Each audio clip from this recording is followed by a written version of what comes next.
Sikkim democratic front SDF पार्टीले आज Indira bypass स्थित पार्टीको प्रमुख कार्यालयमा 34औं स्थापना दिवस मनाएको छ। कार्यक्रम पार्टी अध्यक्ष तथा पूर्व मुख्यमन्त्री पवन कुमार चामलिङको आगमनसँगै सुरु भएको थियो। अध्यक्ष चामलिङलाई पार्टीका वरिष्ठ नेता, कार्यकर्ता र समर्थकहरूले खदा र मालाले स्वागत गरेका थिए। कार्यक्रममा उनकी धर्मपत्नी टिकामाई चामलिङ सहित पार्टीका पदाधिकारी र समर्थकहरूको उल्लेखनीय उपस्थिति रहेको थियो। समारोहलाई सम्बोधन गर्दै अध्यक्ष चामलिङले वर्तमान मुख्यमन्त्रीसँग आफ्नो कुनै व्यक्तिगत मतभेद नभएको, केवल सैद्धान्तिक मतभेद मात्र रहेको स्पष्ट पारे। उनले आफू अहिले डु एन्ड डाईको अवस्थामा उभिएको उल्लेख गर्दै सिक्किमका गरिब जनताको पक्षमा एसडीएफ मात्र प्रतिबद्ध रहेको दाबी गरे। जनताले साथ दिएमा उनीहरूको उत्थान एसडीएफले नै गर्ने उनको भनाइ थियो। आफ्नो शासनकाल स्मरण गर्दै उनले यातायात, उद्योग र पर्यटन क्षेत्रको विकास एसडीएफ सरकारको पालामा सुरु भएको र ती पूर्वाधारहरूले आज जनतालाई आय आर्जनको स्रोत प्रदान गरिरहेको बताए। सिक्किमेली जनतालाई कहिल्यै धोका नदिने पार्टी एसडीएफ नै भएको उनको दाबी थियो। उनले एसडीएफ पुनः सरकारमा आए वर्तमान सरकारले लगाएको करहरू हटाउने तथा पुरानो मोटर भेहिकल कानुन पुनः लागू गर्ने घोषणा गरे। जनताको दुःख देख्दा आफ्नो मन पीडित हुने बताउँदै उनले झुटो बोल्नुभन्दा मर्न तयार रहेको प्रतिक्रिया दिए।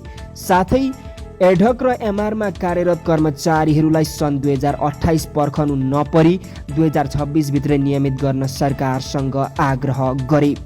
आफू मुख्यमन्त्री बन्ने व्यक्तिगत एजेन्डा नभएको र केवल सिक्किमेली जनताको हितका लागि राजनीतिमा सक्रिय रहेको उनले बताए।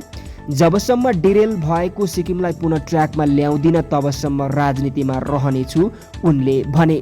सत्य र अहिंसाको मार्गमा अघि बढ्ने एसडीएफको साथ लिए युवा पुस्ता र भावी सिक्किमेली जनताको भविष्य उज्जवल हुने उनको विश्वास थियो।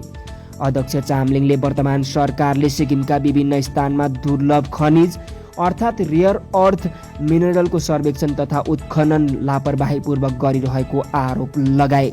यसले राज्यको भविष्यलाई जोखिममा पार्ने चेतावनी दिँदै भूकम्पको उच्च जोखिम क्षेत्रमा पर्ने सिक्किममा थप खतरा निम्तन सक्ने बताए।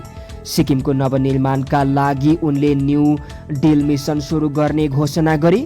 सो अन्तर्गत महिनामा 20,000 रुपियाँ खेती अनुदान दिने, सिक्किमलाई पुनः कार्बन नेगेटिभ राज्य बनाउने, सम्पूर्ण राज्यलाई वेलनेस केन्द्रका रूपमा विकास गर्ने तथा पर्यटक आकर्षित गर्ने योजना सार्वजनिक गरे। साथै सरकारमा आएपछि सामाजिक सुरक्षा ऐन ल्याउने र एक व्यक्ति एक पेसा अवधारणा अनुसार प्रत्येक युवालाई रोजगारीको अवसर दिने प्रतिबद्धता जनाए। आफू सरकारमा आउँदा राज्यमा 42% गरिबी रहेको र आफ्नो कार्यकालमा त्यसलाई घटाएर 3%मा झारेको दाबी पनि उनले गरे।